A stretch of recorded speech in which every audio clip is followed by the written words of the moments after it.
Welcome to The Engaging Life, a podcast about using engagement equity to improve your relationship building skills in your personal and professional life. And now, here are your hosts, Brandon Suba and Angela Cheney.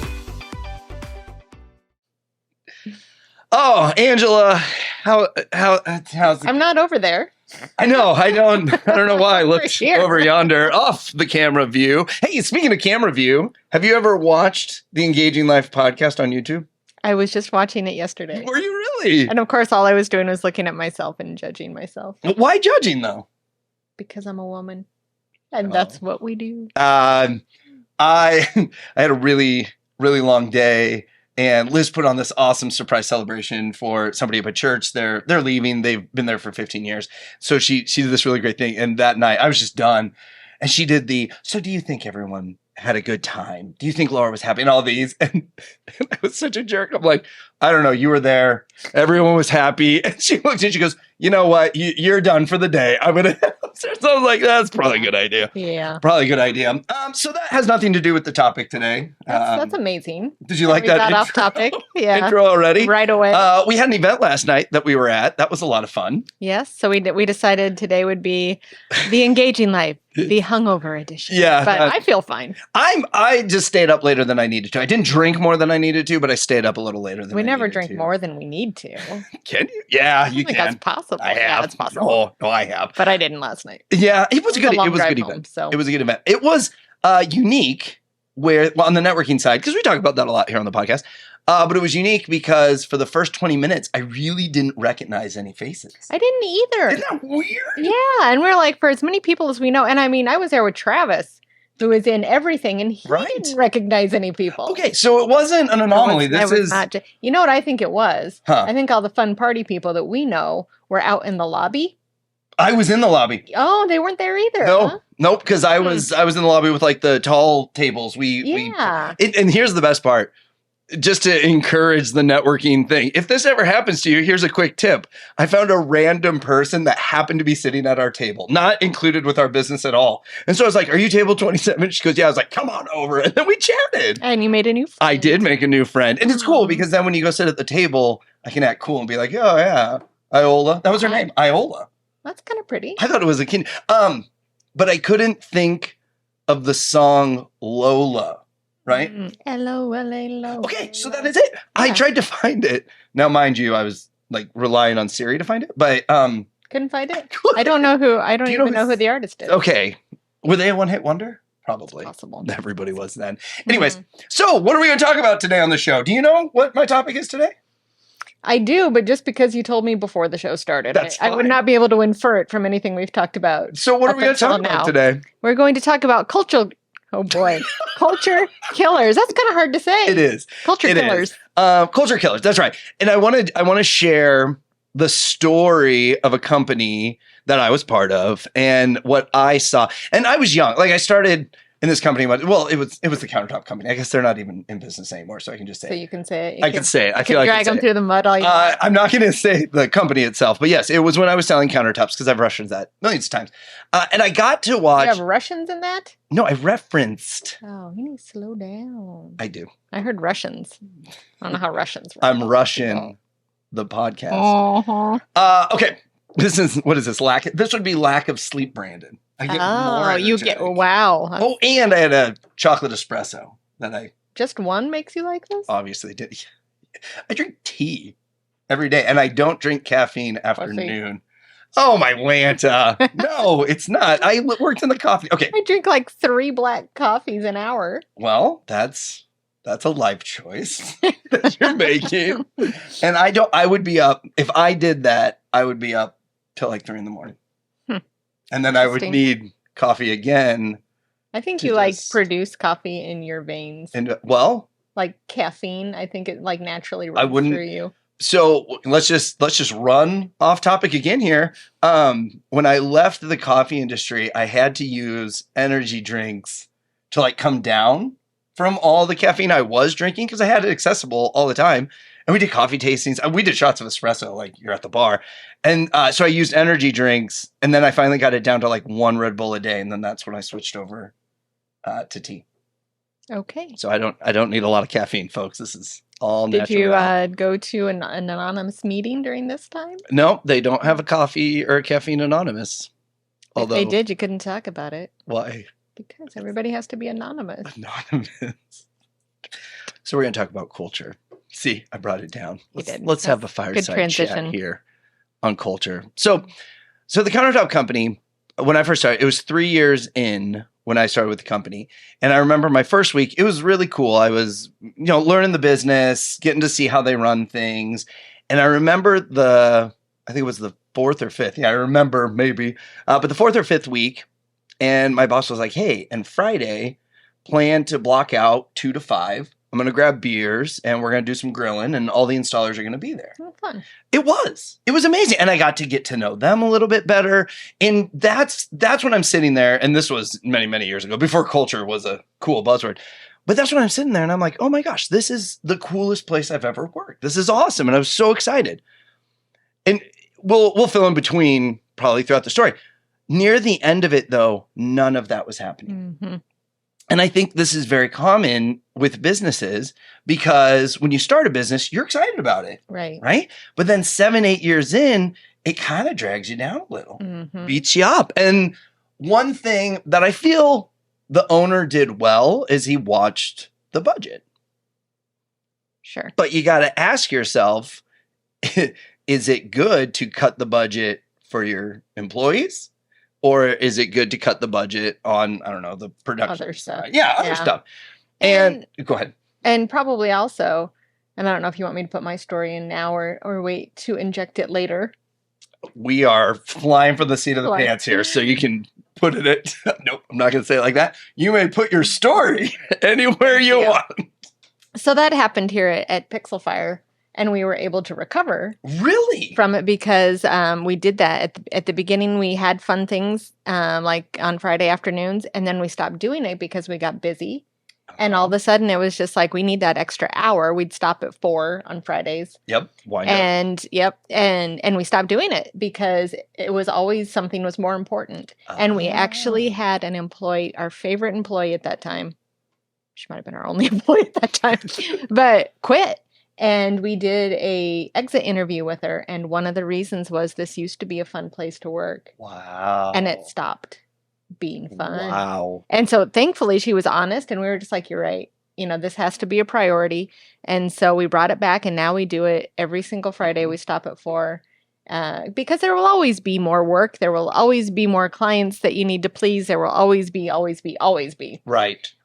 But you have to know what comes first. It's kind of the same thing as radiating outward. There will always be more people who need your time. There will always be more people who need something from you. If you don't put your boundaries on and say, this is time for me, then everything falls apart. Yep. No. And I wanted to do this, and I'm going to talk about culture killers because Ty Bennett is just you have your favorite authors. Correct. I have my favorite author. Okay. I don't read a lot of books.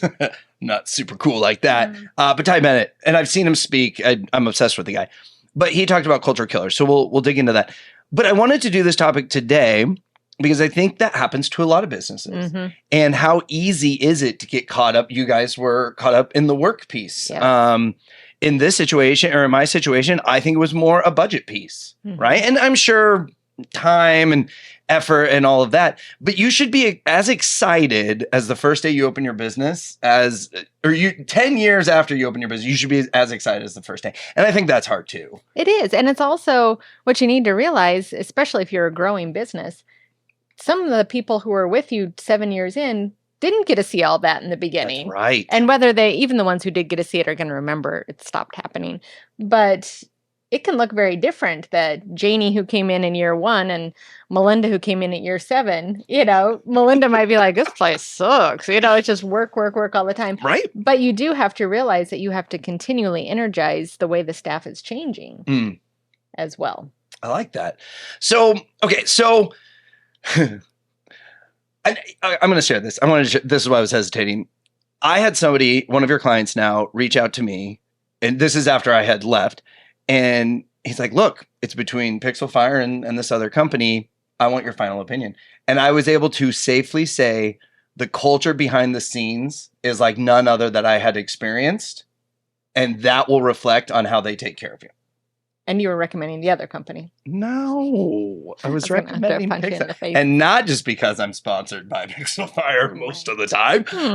But no, it really was. And I got to see it because I was employed here. Mhm. But I do 100% feel that the culture that you guys brought back apparently does reflect on your clients and their clients because you're marketing. So Right. you gotta deal with both.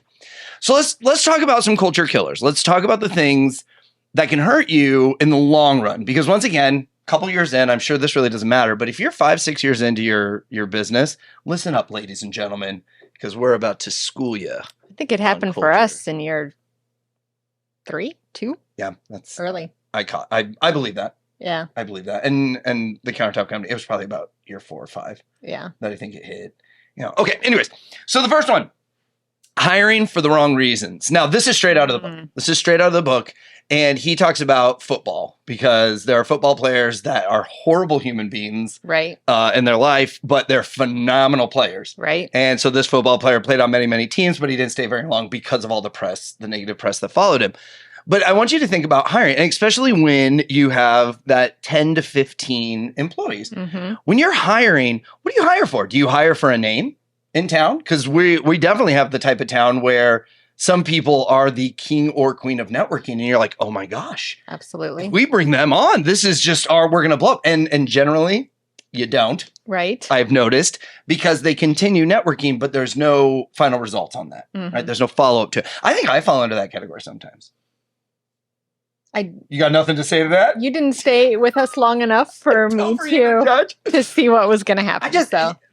and I try to avoid it. Like I'm aware of it because I want to avoid it, and I think that's why I really dig into what am I networking for? What am I selling? Mhm. Because I want to have that focus, and I need to rebrand myself, which that's a whole nother world.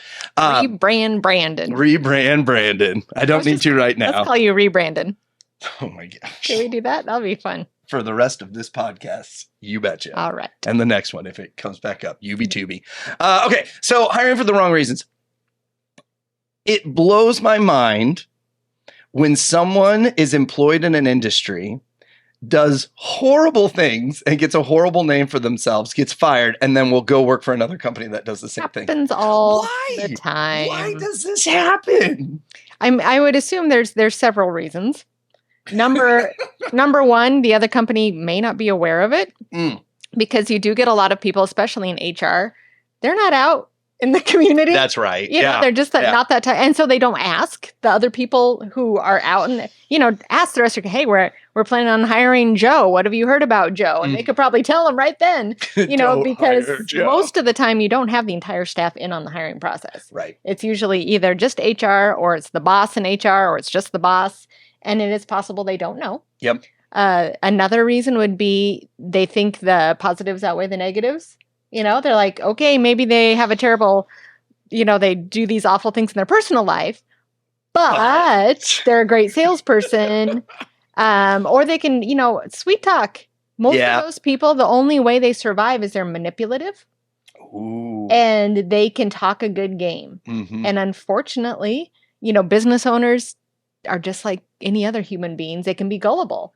And somebody comes in and talks a good game, they can be like, oh, it's okay. This will be different. Right. You know, Well, that's why it's so hard to hire salespeople because they sell themselves. Yeah. That's what they're good at. It's why they're in the industry. do you ever watch Better Call Saul? I watched the first 2 seasons. What am I missing? The one where he went in to get the cell phone job and like totally snowed him with all of it's when he couldn't be a lawyer anymore. He was disbarred for a while. Okay. Is that further into the season than I would have gotten? Because there's so many flashbacks. Yeah, Like, they go back and forth so much. Yeah, I think it's season 2. Season 2. Season Okay. 2. And he goes in and he just completely blows them away with all this stuff about why they should hire him. And they hire him. And he like comes back and he's like, you guys are ridiculous for hiring me. What kind of business are you running? And So he called him out on not that. That's funny. yeah. That's funny. So if you bring in someone toxic into your organization, even if you are let's focusing on things we talked about, even if you're doing all the positive culture things and maybe some outings and I don't know, what else do you do? Like you guys do the wind up, Mhm. lunches. You know, Yeah. if you're doing a positive thing, it's amazing how quickly one negative person can kill all that. Oh, absolutely. Can kill all of that. And I've even seen where someone comes in and they buddy up or they are buddies with the owner, and I feel they start planting the seed of, oh, you don't need to do that. Or it's like, what do you care? It's not your money. Yeah. It's not your time. Yeah. Like let them keep going. So when you're hiring, and especially the desperation, you know, because sometimes you just need people. Well, right now that seems to be what everyone says. Well, I can't keep anybody on staff, so they'll take anybody. It's almost, and it's like a networking group. It's almost better to be picky and get the right person and struggle to that point than to bring somebody in that actually is probably going to set you backwards versus forward. So if you're out there hiring and you're debating and you're like, yeah, I don't know, just go with no. There, I made the decision for you. There, just call them today. Let them know they didn't get the job, and then leave a comment, and we'll fight you. Say rebranding. Rebranding, the recruiting company. All right. The next one, I'm not going to spend a lot of time on because I've talked about it a lot, but I did find out I butchered it because I read this book a long time ago. I've read it 3 or 4 times, listened to it 3 or 4 times, but it was a while ago. It is focused on task, not purpose. And what I say is this activity a task or a purpose is generally that. And one-to-ones, I talk about that a lot. And really what that comes down to is if you're giving a job or you're giving a responsibility to someone on your team, and they feel like they're changing the world, they will do it the best they can. They will do it a million times over. But if it is just a mundane task and they are the wrong butt in that seat to do it, then it's going to be a task and they're going to be negative about it. Yeah. And that can quickly kill a culture. Butts in seats. That's from Traction. Yeah. I'm going to start listing all the books I've read, and I think I've done it in this one podcast. Get into that one. So it's pretty dry. I listened to it and read it. Okay. And then I had a guy that was willing to be my coach for free. So we only met a couple times, but that's how I got through Traction.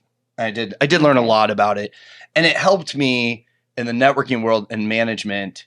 Not that I was running a business, but when you have people that you're mentoring, it helped me understand that better. But I got through it. But I was listening and reading. I don't think I could have done just one or the other and made it through. So task versus purpose. Like I said, I preach on it all the time. If you give somebody a task, it's a task. They'll do it once, maybe twice, but after that, it's mundane. If you put a purpose behind it, which by the way, I was talking to somebody about this, and they kind of lit up. And once they explained it back to me, kind of how they comprehended it, I had to say, just because you put the word purpose on a task doesn't mean it became purpose. Because he's like, oh gosh, so if I just tell them that it'll help the business, and I'm like, no, because now you're just tasking them with the task. So it can be a hard line, but really, and I use it for one-to-ones a lot. If you're just doing a one-to-one to check a box, it's a task. Right. But if you make an agenda and you have a goal at the end to say, okay, let's meet again, or let's commit to 2 or 4, there's a purpose behind it then, and that can make a big difference. Preach values that you don't live. Oh boy. Never seen this. I've never worked for anyone like that. Never. No, it just doesn't happen, right? This one, I go back to my kids, and I'm pretty cool about doing the things I ask them to do, or I won't ask them to do something I won't do. Okay. But where I fail, and my kids are not addicted to electronics, tablets, and phones. Okay. But where I fail is I will limit them and give them times, and then I will be on my phone like the whole time, the whole bedroom routine, right? If Isabel's doing homework, I'll just be scrolling on my phone. If they're taking their showers and getting their jam, I'll just be scrolling through my phone. And that's when I'm trying to get better at it, and I'm not succeeding currently, but that's where, to me, I see the do as I say, not as I do. And I try to avoid that all I can. But when it comes to ownership, you're the leader. You're in the front line. To me, I always found it cool in the medieval shows like Game of Thrones, but the king is up in front fighting. And that's what a good king is. And to go Bible here real quick, David and Goliath, he got to a point where he would just send people off to battle. And it really reflected on, you're no longer the leader because you're not doing the things that a leader would do. So longevity of a business, how easy is it? Well, and how contradicting and challenging is this? you're encouraged to hire the people that do things well, right? If you don't do Right. something well, hire the person that doesn't, put them in there. Okay, well, now that's on them. You got it. I don't have to worry about it anymore. Right. When is the tipping point where that is kind of putting it on somebody else Well, I versus think leading? what you're so number one, I just want to restate that in a different way because Okay. I've heard and this what really resonated with me, and it was you cannot expect someone to grow past your level of growth. Ooh. And this, can be a personal thing. Obviously, everything can be business and personal, but it really got to me for a couple reasons. Both my husband and my daughter, I do that to them sometimes. I'm expecting a higher level of growth from them than what I've achieved, Yeah. and that's not fair. Not only is it not fair, it doesn't work. You know, and so that's kind of the same thing. Is you cannot expect someone to be at a higher or be mad at them for not being at a higher level than you. Mm-hmm. And then back to your point, I think it's very different saying, you are saying preach the values that you live. What you were just talking about was talents. Got it. Okay. And those are very, very different. Absolutely. I am Yep. not going to say that I can do everybody's job in this business because I can't. I Right. can't design websites. I can't put together social media ads. But what I can do is say that our value here is family first. And I can make sure that I leave on the days that my daughter has an event that I need to go to. I can make sure that I am living the values Okay, cool. of the company. Okay, I like that. So once again, speaking to you, and if you're, I keep pointing at the camera today. See that? Yeah, we're check us out on YouTube. It's not live. UB2B. The UB2B. If you've listened long enough, you know where that came from. Okay, so anyways, for you that are getting to that point, if you find yourself asking people to do things that you wouldn't do, you might want to check yourself. And I use that in the networking world a lot too. With weekly presentations, don't stand up and say, the next person you meet with hair, introduce them and send them to my chair because I cut hair. Did that all rhyme? I kind of feel it did. I just use hair a lot in it. Sense. Okay, then Yeah, I'm not making sense. You can't rhyme a word with the same word. That's my biggest pet peeve when it comes to songs. Oh, I'm well, like, that wasn't that the doesn't song. rhyme. It's the same word. I remember when Isabel was learning rhymes, she would do that, and I'm like, nope, not Doesn't a rhyme. work. Doesn't work. Just the same word. But okay. Anyways, but people would stand up and they would ask people to do things, and in my head, I'm like, I wouldn't do that, and I bet you don't either. You know what? I see a big thing with networking groups. We won't name names here, but a president who gets angry that everybody's late, but they show up late. Oh, yeah, that happened a lot. Yeah, it's like if you don't want people to show up late, you better get your ass there. Then you show, lead by example. Yeah. So, anyways, I think that one's pretty common. Next one: incentivize the wrong activities. Mm-hmm. And this I see getting wishy-washy because if you don't get the instant gratification on the activities you focused on, then you might think you're doing it wrong. And prime example, taking the team to lunch. Sounds so simple. Mm-hmm. And if you set an environment where it's like, hey, put your computers away, shut it down, let's go grab lunch. We've had a hard week. Let's finish this Friday out. You're not going to see instant results. Everyone's going to have to go back and dig back into it like we have to. But for that hour of calm and happiness and free food, if you're covering it for the team, that can re-energize and get them ready to go to continue the process. Where I think people look at that shiny object and they focus on that, and then they put all this incentive. Well, coming from the sales background, this worked out great.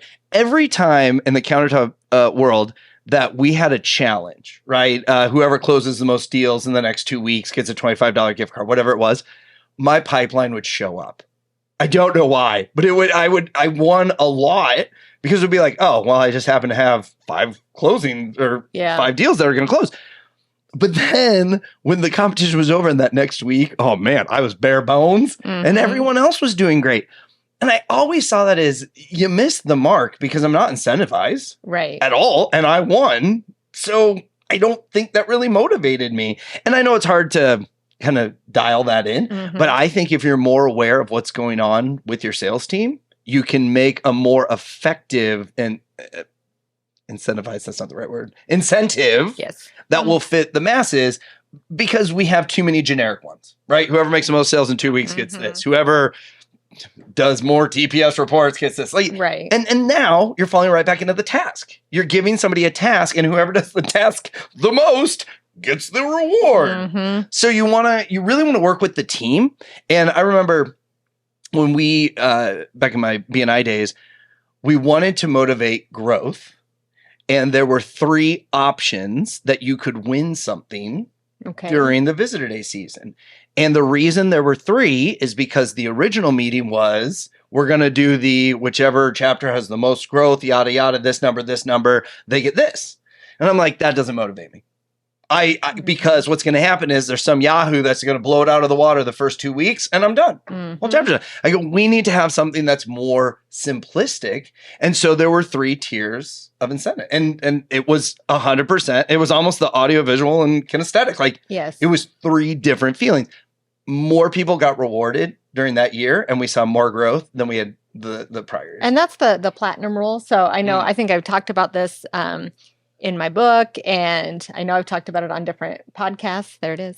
But in my past employment, I hate contests. I'm not a competitive person at all. I will purposefully lose things to let other people win so that everyone's happy. I'm not a competitor. This is why I was a bad salesperson. But and part of my job was sales, and there would always be contests. Yeah. And I wouldn't even want to do it. And the contests were stupid. It's like, how many phone calls can you make? Oh, I hate that one. That's a task. Yeah. That is 100% a task. Do it. I mean, I would just sit there, and my boss would be like in the room, and I'd just be like, not going to do it. You didn't even fake the phone call? No, I've done that. no, Hello. like, no. Okay. And then finally we had to come to Jesus. We had many of those. And I was like, that does not motivate me. That is not what I want. Contests will not motivate me to make sales. And she's like, okay, great. What will? And I gave a different thing. Next week, guess what? Contest. And I was like, why'd you even ask?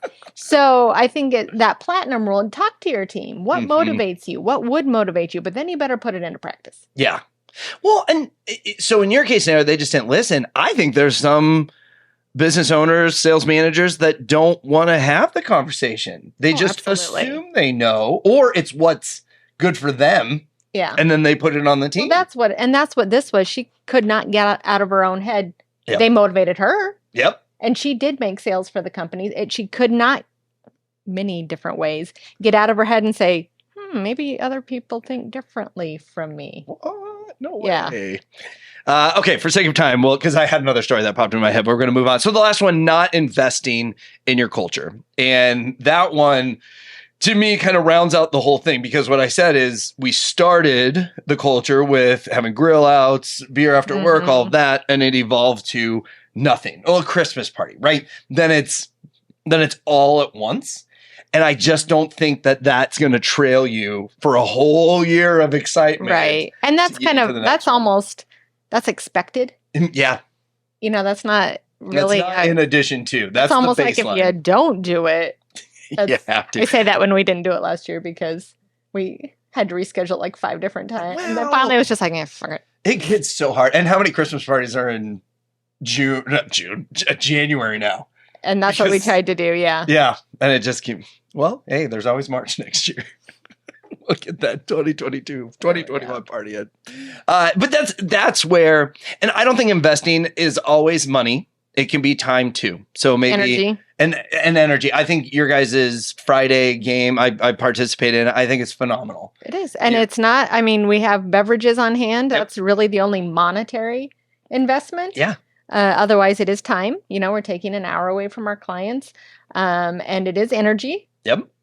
For me, it's fun, yeah. I look forward to it. Others, might not be all that into it. So it might be a little bit of an energy, having to put some energy in that they don't really want to. But I don't think any of us has ever regrets spending that time together. Nope, I would agree. So remember, investing is not just money, because I think a lot of times we get in our head, I think employees do it too. If you're not spending money on me, I'm just another number. I'm just a paycheck. But the more effort and time you give them, the less that's going to sit in their head because they're going to feel rewarded with what you've provided them, even if it's not a written check or buying them stuff and all that. So you can be creative. That's the beauty of culture. It's all about being creative within, because not every one culture works for every business. You have different types of people. You have different types of businesses. So hopefully this list gives you an opportunity to check yourself a little bit, see if you've fallen off of that fun thing that you used to do, or you just don't have the motivation with your team like you used to. It's time to probably spice it up. And I think going into 2023, my big soapbox is going to be, it's the way it was always done. We got thrown into a pandemic. This is the new way. But we're starting to see people go back to, well, yeah, but now we can go back to the way it was always done. And I don't think we should do that. We got a reset button. A lot of us did. And I think there was a great opportunity to do that. So check yourself before you wreck yourself. And that is my closing argument for the podcast today. Fantastic. Hey, give us a like, give us a share, leave reviews. How many stars do we like? We like 5. You gotta say it for the mic. I put up 5 fingers. 5. Check us out on YouTube. Subscribe. Please. Subscribe. Because the more subscribers we get, the more you get this in your inbox daily. Not daily, weekly. As we rock the Engaging Life podcast. So we look forward to talking to you on the next podcast.